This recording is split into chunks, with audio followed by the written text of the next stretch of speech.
What's up guys, Everything Apple Pro here, and we're getting so close to the iPhone 7 release, less than half a year away. We actually just crossed that midway bump between the refresh cycles, so we're going to be seeing this thing, relatively soon. I made so many videos about leaks, rumors, patents, everything, and I thought, why not compile it into one video to give you guys the best possible idea of what we're looking at from Apple when it comes to the iPhone in 2016. The iPhone 7, 7 Pro, and 7 Plus. I'm going to show you everything we currently know about these devices. So, what will it look like? We've already talked about this in my last video.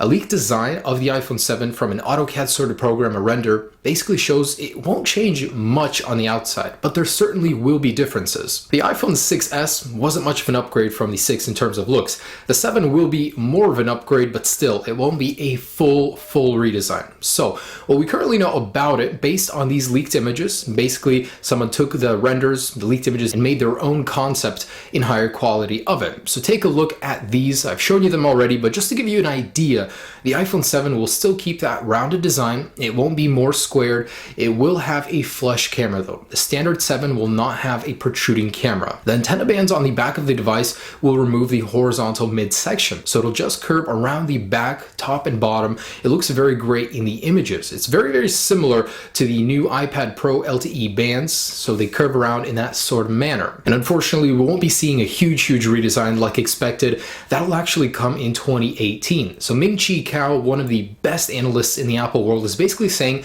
Apple will revert to an older legacy iPhone 4 design in 2018. Now this means we could possibly even skip the S upgrade and no longer see a 7S, but just skip to the iPhone 8 in 2017. That is a possibility. But for now, the iPhone 7 will keep mostly the same design, just some sleeker, less annoying antenna bands, slightly thinner design, and flush camera. So model details. Now I talk about iPhone 7 Plus Pro, all these models all the time, but really what we're looking at is an iPhone 7 and an iPhone 7 larger size. In this larger size, Ming-Chi Kuo is saying we're going to be seeing a 7 Plus and 7 Pro. The Pro will be slightly better. It'll have that dual lens camera setup, not just the one single lens of the iPhone 7.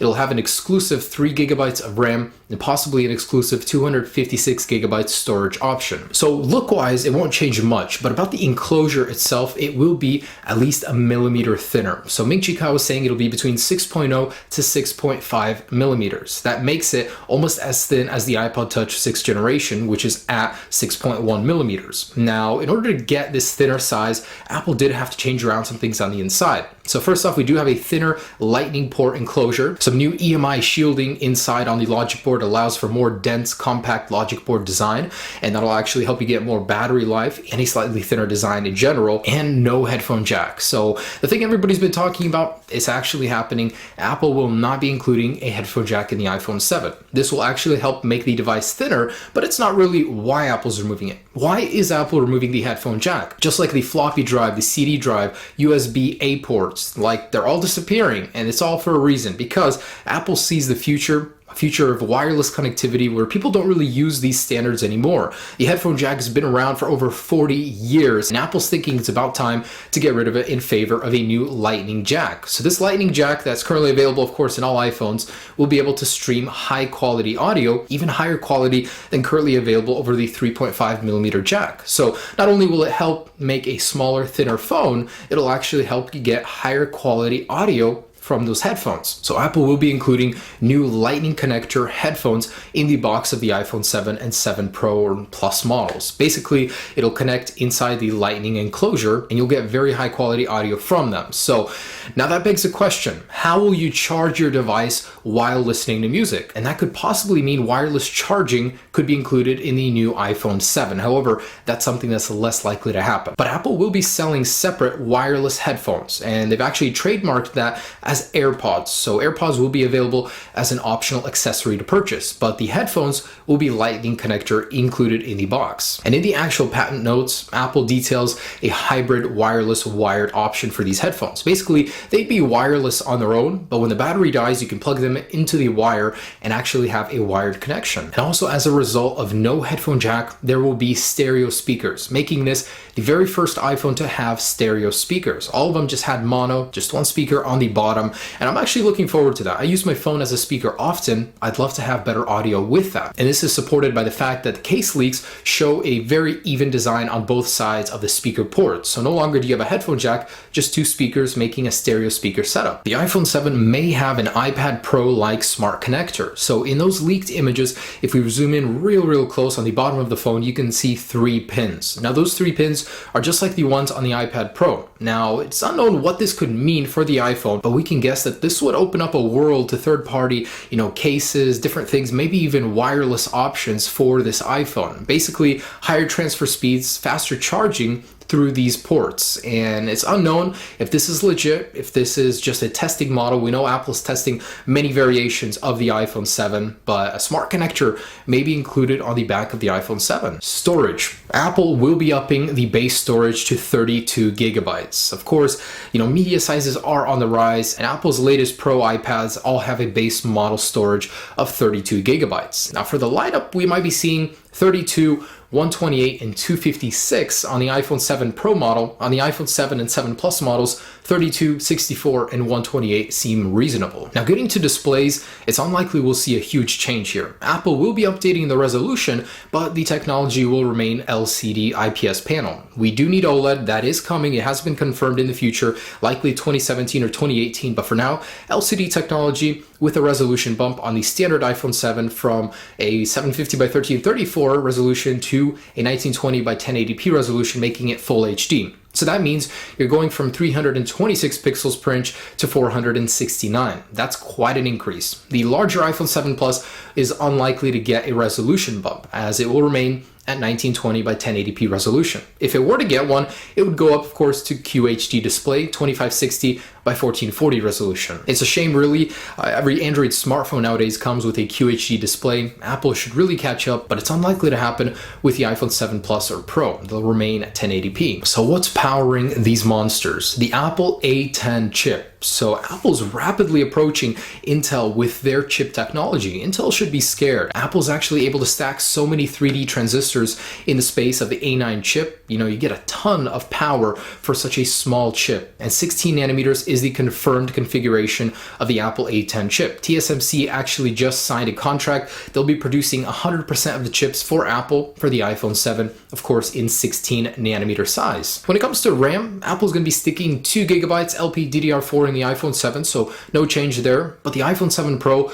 will receive an exclusive 3 gigabytes of DDR4 RAM. So battery. The iPhone 7 will receive a larger battery. So Apple is actually using several new technologies that would allow them to free up the space inside of the shell of the iPhone 7, making way for a larger battery. Of course, I talked about EMI shielding. It'll reduce electromagnetic interference on the board itself. That technology is currently being used in the Apple Watch, but what this technology also allows for is more compact internals, meaning a larger battery. So a leaked battery image actually shows that it has a higher watt per hour rating than the iPhone 6s current battery, making it about 1810 to 1820 mAh. So it will be larger than the 6s, about the size of the old iPhone 6 battery, but with more efficient internals, it'll equal out to better battery life. And there is no word on the iPhone 7 Plus or 7 Pro battery just yet, but I'm sure that one will leak in a little bit. So cameras. Apple has an active engineering team of over 800 people that work on iPhone cameras. I think that's really incredible, and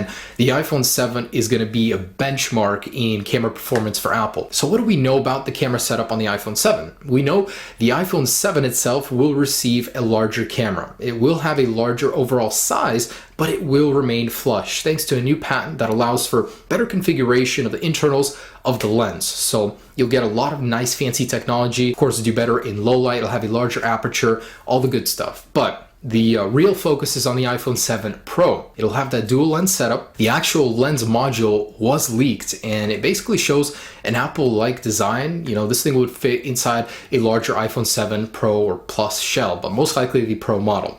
So it will protrude. This will not be flat on the Pro model because, this thing is huge. This thing is going to allow for so much awesome new technology. As a result, it will protrude. Now, what can you do with a dual lens setup? Selective focus. You take a picture, you can focus on different areas of the picture after taking it. You can record multiple streams of video at the same time. So you record, you have slow motion available later for edit, 4K, 1080p, whatever you want. I think that's really incredible. It'll take up a ton of storage, but that of course can probably be disabled by a software feature. And we do know that Apple owns Lynx Imaging, a company they purchased a little bit earlier that specializes in multi-lens setups. So that's something very, very likely, 100% that's coming to the larger iPhone 7 Pro. And with that leaked image, basically confirms it. And real quick before I forget, optical zoom is possible. So because you have one standard lens and a telephoto lens, you basically have a wide range of field available right away. So you can actually zoom using optical zoom instead of it being digitally cropped zoom. I think that's really, really cool. Because of that dual lens setup, that's just one of the benefits of many that you get. So talking about wireless, Intel has been confirmed to ship the actual modem chip on the iPhone 7, raising the download speed to 450 megabits versus 300 currently on the iPhone 6s. It's still not up to par with the S7, but it's getting there. All right, so that's it for the specs. Basically, in a nutshell, when can we expect it? September 2016. It's no surprise Apple releases their iPhones every single year. The iPhone SE didn't count. That was a smaller upgrade, but the actual new refresh will be in September. The actual details of daytimes, it will be known closer to the event, but right now we just know September. And it'll be the very first iPhone to ship with iOS 10 as standard. We don't know much about that, but we know it'll have a lot of improvements to Siri, possibly a graphical redesign, as it is that time in the TikTok schedule of iOS. Every 3 iOS versions, there is a major revision. So what are some of the things that are less likely to happen that have been talked about as well? Waterproofing. Waterproofing may happen eventually, but not in the iPhone 7. So Mac Atakara basically confirmed that the 6S and iPhone 7 share the exact same water resistance, which is basically none. So basically, any further iPhones in the future, thanks to all those new patents, may receive this technology, unlikely in the iPhone 7. Wireless charging. It may happen because of the problem with the headphone jack being removed, charging, listening to music at the same time. What are you going to do? Wireless charging is a solution to that problem, although it might not happen. And then there's a lot of talk about no home button on this thing. Apple does have patents for built-in Touch ID in the display, but it's unlikely with this version of the iPhone we'll see no home button. In the future with OLED, that will be more possible, unlikely again with the iPhone 7. So a couple other smaller things we might see. USB 3.0 will be standard. That'll allow for fast charging, just like that new charger we've seen with the new iPad Pro 12.9 edition. Fast charging on the iPhone is much needed, very welcome. The iPhone 7 as standard might get optical image stabilization thanks to a new lens setup and 3D Touch second generation, which would allow for multiple fingers on the display to detect pressures with multiple fingers. And in conclusion, I just wanted to bring up a statement from Mossberg. So an analyst, also investor, this guy is basically saying the iPhone 7 has a ton of ground to catch up on. There hasn't been a huge redesign in forever. The iPhone SE and iPad Pro are just derivatives of, earlier products. There's no groundbreaking new technology. The Galaxy S7, which I've got over there, has been biting at Apple's heels. This thing has really caught up and surpassed Apple in many ways. And all he's saying is that iPhone has a long way to go. And with the iPhone 7, it better be spectacular, as quoted by him. So I'm really, really hoping that a lot of these are true. And as we get closer, of course, we'll be able to confirm more and more of them. But that is the iPhone 7 in a nutshell. So thanks so much for watching, guys. Hopefully I gave you a good, clear, concise idea of what the iPhone lineup will look like in 2016. And it's looking to be pretty dang good. So thanks so much for watching, guys. Have a great day. Be sure to check out the earlier iPhone 7 video as well. I talk a lot about the smaller points in there. Peace.